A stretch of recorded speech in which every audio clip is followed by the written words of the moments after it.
Hello दोस्तों, आज मैं आपको एक ऐसी प्रेम कहानी सुनाने जा रही हूँ जो आपके दिल को छू लेगी। कहानी एक लड़का और एक लड़की की, उनकी अधूरी कहानी की। प्रिया का आज कॉलेज में पहला दिन था। वह बहुत खुश थी। नए दोस्त, नया माहौल। अचानक उसकी नज़र एक लड़के पर पड़ी और वह उसे देखती ही रह गई। ऐसा लगता था जैसे कोई राजकुमार आसमान से धरती पर आ गया हो। गोरा, लंबा, घने बाल और बहुत ही आकर्षित करने वाला व्यक्तित्व। नाम था उसका रचित। पर उसने प्रिया की तरफ ध्यान नहीं दिया, उसके सामने से निकल गया। अब तो यह रोज का हो गया था। वह चुपके चुपके रचित को देखा करती थी, लेकिन कभी बात करने की हिम्मत नहीं जुटा पाती थी। उसकी सहेलियां उसे बहुत समझाती थी कि जाकर उससे दोस्ती करे, लेकिन वह हिम्मत नहीं जुटा पाती थी। एक दिन कॉलेज के एनुअल फंक्शन में प्रिया ने बहुत ही मधुर स्वर में गाना गाया। वहाँ रचित भी मौजूद था। सबको प्रिया का गाना बहुत पसंद आया और सबने उसकी जमकर तारीफ की। रचित को भी गाना बहुत पसंद आया। वह भी मन ही मन प्रिया को पसंद करने लगा। उसकी सादगी उसे बहुत भा गई। एक दिन प्रिया कॉलेज से निकलकर बस स्टॉप पर खड़ी थी हॉस्टल जाने के लिए। तभी बारिश शुरू हो गई।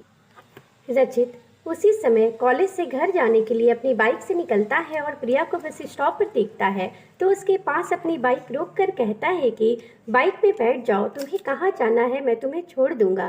प्रिया जैसे सपना देख रही थी, वह चुपचाप रचित की बाइक पर बैठ जाती है और हॉस्टल का पता बता देती है। रचित कहता है कि उसने उसे गाना गाते हुए सुना था, उसका गाना उसे बहुत पसंद आया। प्रिया चुपचाप उसकी सारी बातें सुन रही थी पर कुछ बोल नहीं पा रही थी। उसे लग रहा था काश ये वक्त थम जाए। वह हॉस्टल पहुंचकर बाइक से उतर जाती है और रचित को धन्यवाद कहती है और वह बाय कहकर चला जाता है। अब यह सिलसिला चलता जाता है। रचित रोज प्रिया को हॉस्टल छोड़ने आता है और दोनों की अच्छी दोस्ती हो जाती है। एक दिन रचित प्रिया को समुद्र के किनारे ले जाता है और घुटनों के बल बैठकर अपने प्यार का इजहार करता है और प्रिया ना नहीं कर पाती है। दोनों बहुत खुश हैं।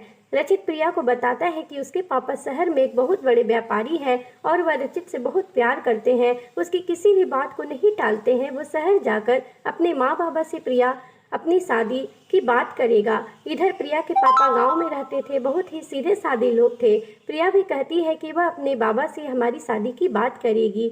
कॉलेज खत्म होने पर दोनों अपने अपने घर जाते हैं और दोनों अपने माँ बाबा से अपनी शादी की बात करते हैं। दोनों परिवार वाले मान जाते हैं। रचित अपने माँ बाबा को लेकर गांव आता है प्रिया के पास। दोनों परिवार शादी के लिए मान जाते हैं, पर जब कुंडली मिलाई जाती है तो पंडित जी कहते हैं कि मैं एक बात कहूँ, आपको यदि शादी करना है तो करिए, लेकिन लड़की का मंगल भारी है, इसकी शादी किसी मांगलिक लड़के से करना ही उचित होगा, नहीं तो आगे चलकर परेशानी हो सकती है, लड़के की जान भी जा सकती है।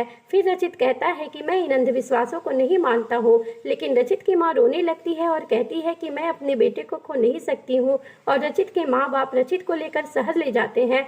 रचित के लाख समझाने पर भी वो रचित की बात नहीं मानते हैं। इधर प्रिया का भी रो रो कर बुरा हाल था। फिर माँ बाबा के बहुत समझाने पर प्रिया ने गांव के ही एक लड़के शिवम से शादी कर ली, पर वह रचित को भूल नहीं पा रही थी। 2 साल बीत गए और प्रिया को एक बेटा हुआ। जब वह 6 महीने का हुआ तो अचानक उसकी तबीयत बहुत ज़्यादा बिगड़ गई। गांव के डॉक्टर को दिखाया तो कोई असर नहीं हुआ। कहा कि शहर में किसी अच्छे डॉक्टर को दिखाना होगा।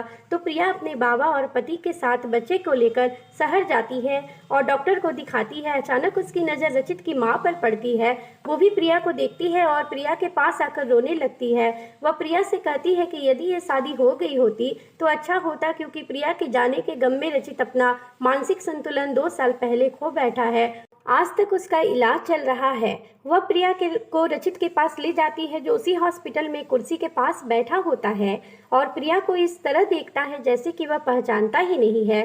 तभी वहां पर प्रिया के बाबा और पति भी आ जाते हैं। प्रिया का पति पूछता है ये कौन है, तो प्रिया के बाबा बताते हैं कि ये प्रिया के कॉलेज का दोस्त है। वह बहुत अफसोस करते हैं और चले जाते हैं। प्रिया अपने बाबा से अकेले में कहती है कि देखा बाबा, यह कुंडली कुछ नहीं होता, जो होना होता है हो ही जाता है।